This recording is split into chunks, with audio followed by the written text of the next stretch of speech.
Alors, on va voir une deuxième manière de trouver les coordonnées du projeté orthogonal d'un point sur une droite. Donc, c'est une autre manière de faire cette méthode 10 qui peut-être vous parlera davantage. Et donc, dans ce cas-là, vous utilisez celle-là plutôt que l'autre. Alors, on a une droite delta, donc c'est dans l'espace, hein, et j'ai un point A qui peut très bien ne pas appartenir à la droite delta, et donc dans la plupart du temps, la plupart des cas, il n'appartient pas à la droite delta.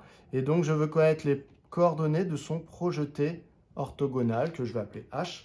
Donc, projeter orthogonalement A sur delta, c'est jeter A sur la droite delta, mais pas n'importe comment, orthogonalement. Donc, dans ortho, il y a droit. Donc, en formant un angle droit. Voilà. Ce point H, il a des coordonnées XH, YH, ZH. Voilà. Et donc, je ne les connais pas, je cherche à les déterminer. Le point A, les coordonnées, je connais celle-là. Et delta, je connais une représentation paramétrique de delta qui est inscrite juste au-dessus. Le repère est orthonormé. Ça, c'est extrêmement important, puisque sinon, les formules analytiques du produit scalaire, etc., on ne peut pas les appliquer.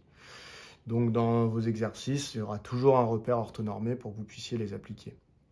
Alors, cette méthode, pour déterminer les coordonnées, elle va utiliser la caractérisation du point H, du projeté orthogonal, qui est qu'en fait, le point H, c'est le point de delta qui est le plus proche de A. C'est-à-dire que si je prends un autre point de delta, je vais prendre un point M ici, de coordonnées X, Y, Z, eh bien, ce point M de coordonnées X, Y, Z, eh bien, vu comment je l'ai dessiné, visiblement, ce n'est pas le plus proche. Ce n'est pas le point de delta qui est le plus proche de A. Vous voyez, la distance entre A et M, elle est comme celle-là. Et donc, vous voyez bien qu'ici, le point M n'est pas le plus proche de A, qu'il y a plus proche, il y a H. Comment ça se démontre? C'est extrêmement simple. Hein. C'est qu'en fait, le point M, à partir du moment où il n'est pas confondu avec le projeté orthogonal, ça vous forme un triangle rectangle ici. AMH est un triangle rectangle et AM est l'hypoténuse dans ce triangle rectangle.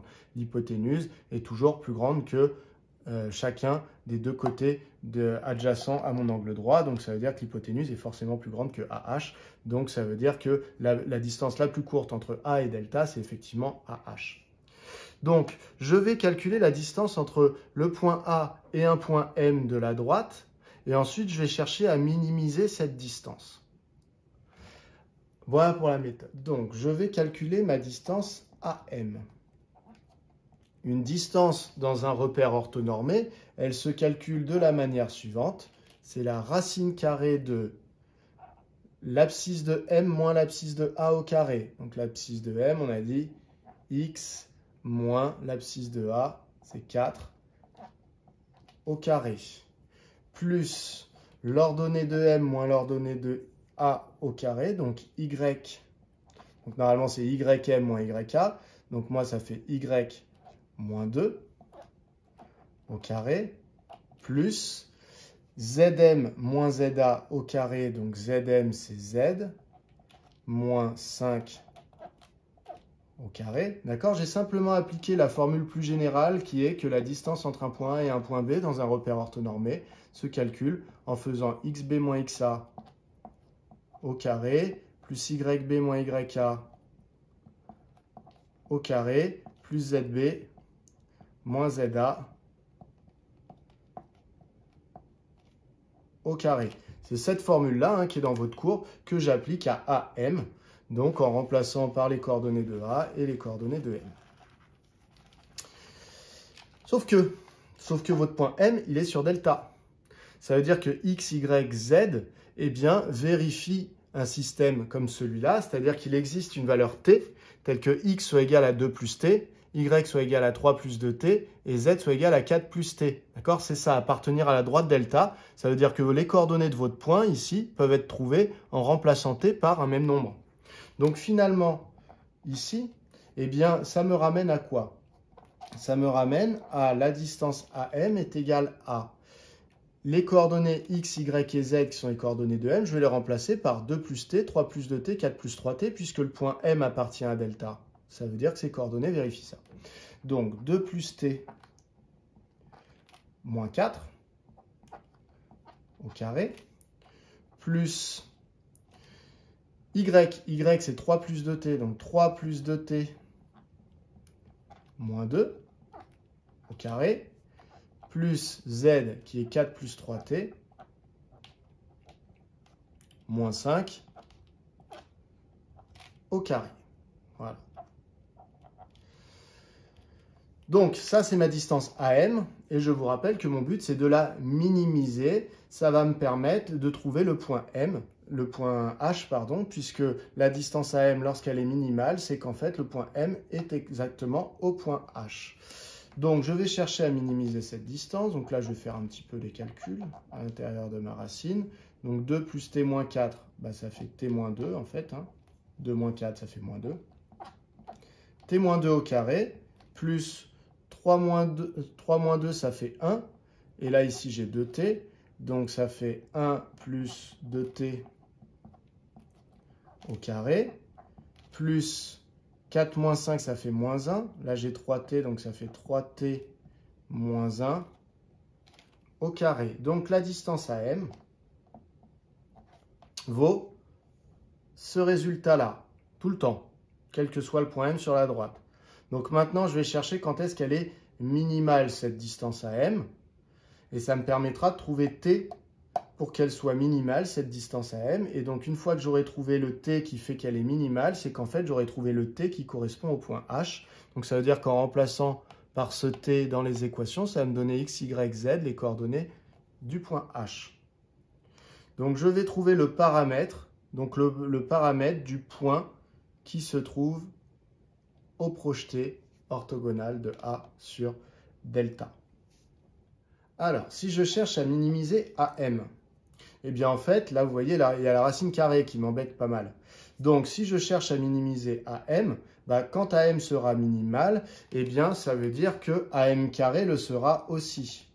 Donc en fait, chercher quand est-ce que AM est le plus petit possible, ça revient à chercher quand est-ce que son carré est également le plus petit possible.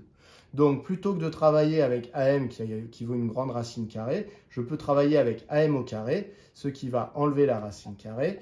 Et donc, finalement, je vais chercher à minimiser une chose où il n'y a plus la racine carrée. Et donc, ça va me paraître plus simple, même si c'est qu'une vue de l'esprit, puisque la racine carrée peut très bien ne pas nous déranger.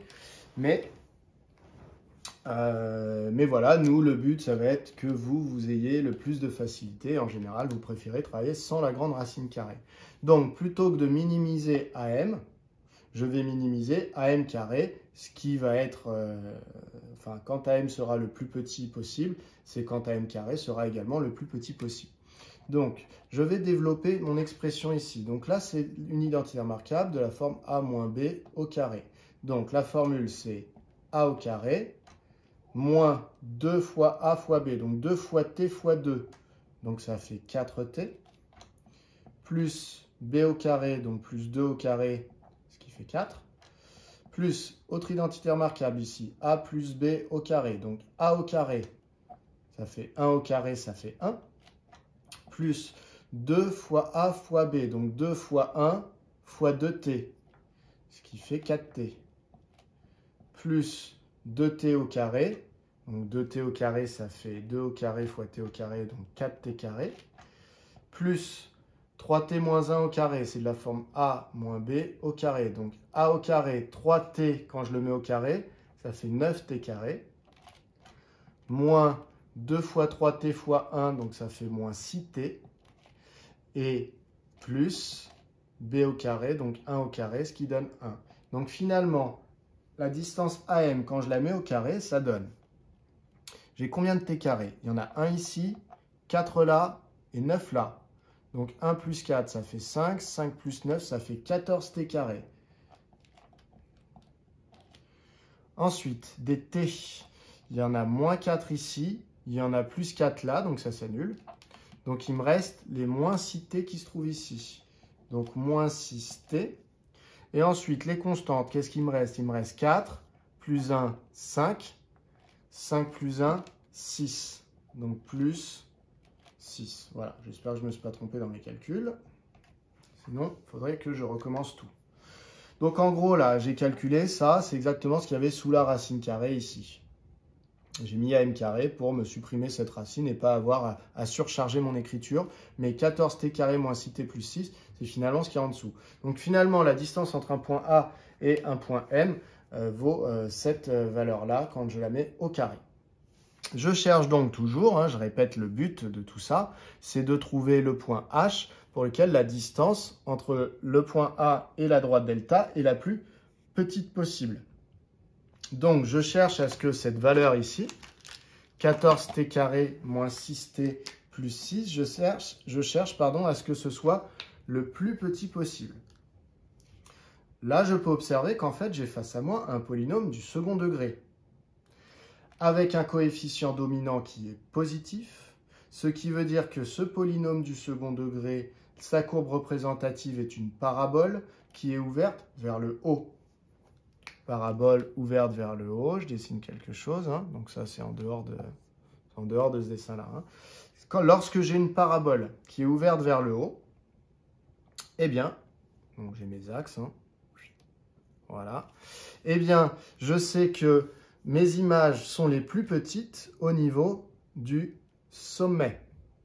Donc, je sais que ce nombre-là, si je le représente sur un graphique, j'ai une parabole, et je sais que ce résultat est le plus petit et minimisé lorsque je me trouve au sommet de cette parabole. Donc, mon but, ça va être de déterminer quel était le t qu'il fallait mettre ici pour que l'image soit la plus petite possible. Donc, quel est le t qui minimise 14t carré moins 6t plus 6, eh bien le t qui minimise cette expression-là, c'est tout simplement l'abscisse du sommet. Et je vous rappelle que l'abscisse du sommet, c'est moins b sur 2a pour un polynôme du second degré. Donc ici, c'est moins b sur 2a, la valeur. Donc finalement, le t qui minimise ma distance AM, c'est le t qui vaut moins b sur 2a. Donc j'efface, je vais garder ma dernière ligne quand même, je vais effacer le haut et on va poursuivre en calculant le t qui minimise justement cette distance. Donc AM carré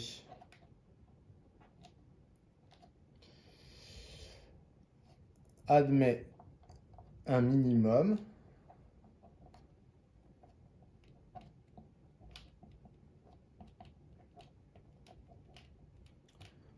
pour t égale moins b sur 2a, moins b sur 2a. Donc, je vous rappelle, a c'est 14, b c'est moins 6 et c c'est 6 pour mon polynôme du second degré. Donc, moins b sur 2a, c'est en fait moins 6 sur 2 fois 14.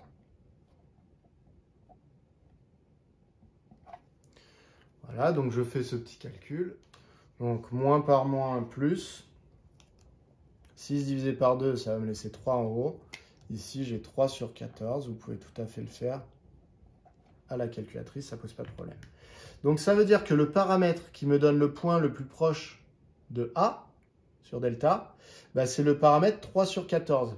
Donc, ça veut dire que si je remplace T par 3 sur 14, ça va me donner les coordonnées du point qui est le plus proche de delta.